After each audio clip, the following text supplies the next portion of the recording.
నాకు తెలిసి గుడ్ల పులుసు మీరు ఇలా ట్రై చేసి ఉండరు. ఎందుకంటే రెగ్యులర్‌గా అందరూ చింతపండు పులుసు వేసి చేసేస్తాము ఈజీగా. నేనైతే ఎక్కువగా అదే చేసేదాన్ని. ఈ రెసిపీ తెలియకముందు. మా నెల్లూరోళ్ళైతే చేపల పులుసు గానీ, ఎగ్ పులుసు గానీ ఒకేలా చేస్తారు. జస్ట్ చింతపండు పులుసు, ఉప్పు, కారం, పసుపు వేసేసి ఆయిల్‌లో ఆనియన్, టమాటా వేయించేసి ఒకేలా ఉంటాయి గానీ టేస్ట్ డిఫరెంట్‌గా ఉంటాయి. కానీ నేను ఈ రెసిపీ నేర్చుకున్న తర్వాత ఎక్కువగా ఎగ్ కర్రీ చేయాలంటే ఈ టైపే చేస్తూ ఉంటాను ఇంట్లో. అసలు టేస్ట్ విషయానికొస్తే మాటలుండవు అసలు. ఇంకా తినడమే. ఒకసారి స్టార్ట్ చేశారంటే ప్లేట్ కాలేంత వరకు మాటలు రావు నోట్లో నుంచి. అంత బాగుంటుంది టేస్ట్. ఒకసారి ట్రై చేయండి. నెక్స్ట్ నుంచి ఎగ్ కర్రీ అంటే మీరు ఇదే అలవాటు చేసుకుంటారు కూడా. ప్రాసెస్ కూడా కాస్త డిఫరెంట్ గానే ఉంటుంది. నేనైతే ఇదిగో నిమ్మకాయ సైజ్ అంతా చింతపండుని ముందు నానబెట్టి పక్కన పెట్టేసుకుంటున్నాను. ఇంకా ఆనియన్స్ తీసుకున్నాను 4, 2 ఈ సైజులో, 2 వచ్చేసి కట్ చేసి పెట్టుకోవాలి సన్నగా. ఇంకొక 2 వచ్చేసి కొంచెం పెద్ద ముక్కలు కట్ చేసి పెట్టుకోవాలి ఇక్కడ చూపిస్తున్నట్లు. అలాగే 2 టమాటాలు కూడా ఈ సైజులో కట్ చేసి పక్కన పెట్టేసుకోవాలి.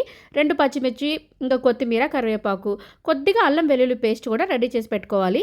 ఇంకా ఎగ్స్ కర్రీ అంటే ఫస్ట్ ఎగ్స్ ఉడికించి పక్కన పెట్టేసుకుంటాం కదా, ఆ ఎగ్స్ని ఆయిల్ వేసుకొని జస్ట్ లైట్గా అలా వేయించుకోవాలి. మరీ గోల్డెన్ కలర్లోకి వచ్చేంత వరకు అవసరం లేదు, లైట్ వేయించుకుంటే సరిపోతుంది.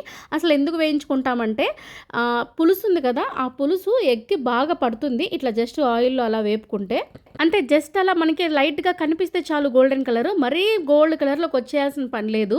గుడ్లు ఉడికేటప్పుడే కాస్త ఉప్పు వేస్తాం కాబట్టి ఉప్పు పసుపులా ఏమీ వేసి వేయించక్కర్లేదు. లైట్గా మామూలుగా గుడ్లు వేయించేసుకొని పక్కన పెట్టేసుకోవాలి. ఇంకా అదే బండల్లో లావుగా కట్ చేసి పెట్టుకున్నాం కదా ఆనియన్, టమాటో, అది వేసేసుకొని దాంతోపాటు కొద్దిగా జీలకర్ర వేసుకొని వేయించుకోవాలి. ఎర్రగడ్డ, టమాటా కాస్త బాగా మగ్గిపోవాలి. మగ్గిన తర్వాత దాన్నంతా ఒక ప్లేట్లోకి తీసేసుకొని పక్కన పెట్టుకోవాలి. చల్లారిపోవాలన్నమాట ఇవి. నేను ఈ రెసిపీని చాలా రోజుల నుంచి వీడియో తీసి పెట్టాలనుకుంటున్నాను కానీ నాకు కుదరట్లేదు, అందుకని చేయలేదు.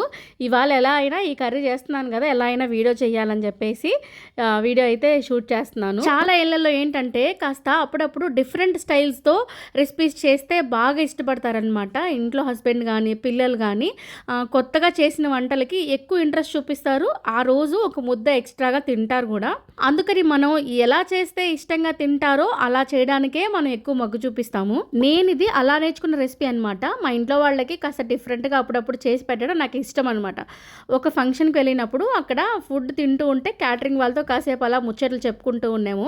ఆ టైంలో ఈ పులుసు చాలా బాగుందని చెప్పేసి వాళ్ళ టీంలో ఒక అతన్ని మా అత్తమ్మ రెసిపీ అడిగి కనుక్కుందనమాట. జనరల్గా పెద్దోళ్ళకి ఎందుకో తెలియదు కానీ పులుసులు అంటే ఎక్కువ ఇష్టం ఉంటుంది. అలా నేను అత్తమ్మ దగ్గర తెలుసుకున్నాను ఈ రెసిపీ. ఇప్పుడు అదే బండిల్లో మళ్ళీ కొద్దిగా ఆయిల్ వేసుకొని పోపు వేసుకొని ఆనియన్, పచ్చిమిర్చి, కరివేపాకు వేసి వేయించుకొని పసుపు కూడా కొద్దిగా వేసుకొని కొద్దిగా అల్లం వెల్లుల్లి పేస్ట్ కూడా వేసి వేయించేసి ఇంకా దీంట్లో మనం పక్కకు తీసి పెట్టుకున్న ఎర్రగడ్డ, టమాటా ఉంది కదా, పేస్ట్ చేసుకోవాలని చెప్పాను కదా, ఆ పేస్ట్ని ఇప్పుడు వేసేసుకొని బాగా కలుపుకోవాలన్నమాట. లో ఫ్లేమ్లో ఫ్రై చేసుకోవాలి వీటిని.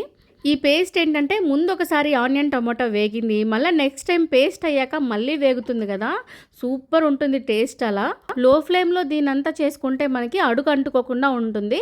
ఇప్పుడు ఇందులో టేస్ట్కి సరిపడినంత ఉప్పు ఇంకా కారం కూడా వేసుకోవాలి. ప్రాసెస్ కాస్త లిటిల్ బిట్ లెంతీ అనిపిస్తుంది మా నెల్లూరు వాళ్ళకి, ఎందుకంటే క్విక్గా చేసేస్తాం కదా గుడ్లు పులుసు. ఇది కాస్త ఐటమ్స్ ఎక్కువగా ఉండేసరికి కొంచెం లెంతీ అనిపించవచ్చు. మంచి టేస్ట్ కావాలంటే తప్పదుగా మరి. రెగ్యులర్గా నేను మన ఛానల్లో నెల్లూరు రెసిపీసే ఎక్కువ చూపిస్తుంటాను. ఈసారి కొత్త రెసిపీ మన నెల్లూరు వాళ్ళకి పరిచయం చేయాలనేసి ఈ వీడియో చేశాను. ఆల్రెడీ ఈ రెసిపీ పరిచయం ఉన్నోళ్ళు ఖచ్చితంగా కామెంట్ చేయండి మీరు ప్రో కుకింగ్లో ఉన్నారు అని.